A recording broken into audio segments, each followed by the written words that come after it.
Bismillahirrahmanirrahim.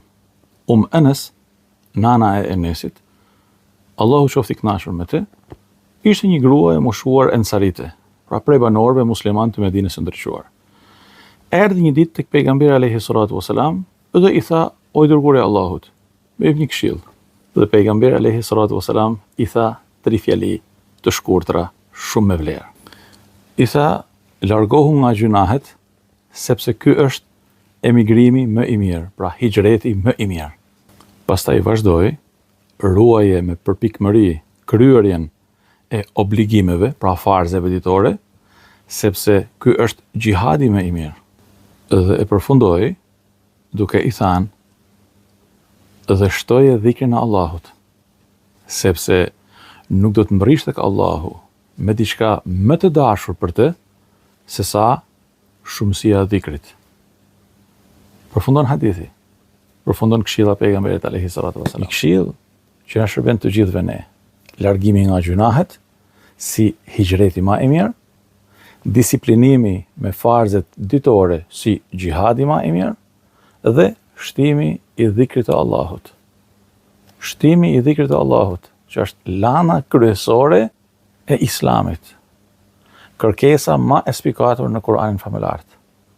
Dhe mendoni për pak, nëse muslimani përkushtohet për ta ruajtur veten e tij nga gjunahet, me aq sa din, me aq sa ka mundësi, me përpjekje të vazhdueshme, nëse përpiqet që çdo gjë për të cilën Allah azza wa jall nuk është razi të largohet prej saj, dhe njëkohësisht të jetë korrekt me obligimet ditore, pra ai po i dëshmon Allahut azza wa jall dëshirën për të larguar nga e keqja dhe angazhimin për të qenë korrekt me kërkesat obligative ditore të Allahut azza wa jall, dhe e treta dhe esenca e kretë kësaj këshille, përpjekja e vazhdueshme për ta shtuar përkujtimin e Allahut azza wa jall në çdo moment, në çdo gjendje. Prandaj në Kur'anin famullar gjejmë se Allahu i madhruar nuk na ka nxitur për ndonjë adhurim më shumë se sa për shtimin e dhikrit të tij. Sepse njeriu teksa e shton në dhikrin e Allahut azza wa jall, i dëshmon vetes së tij, nefsit të tij, i dëshmon çdo qelize prej qelizave të qenjes së tij, se Allahu është më i dashur se çdo gjë tjetër për të.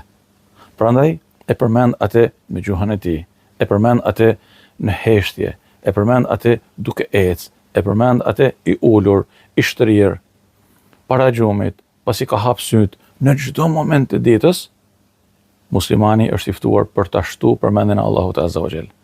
E kanë thënë se kush e do dike, e shton përmendjen e tij. Pyetja që natyrisht duhet me i bë vetes tonë është: a e duam ne Allahun? Përgjigjja shumë e thjeshtë: shif se sa e përmend Zotin tënd çdo ditë.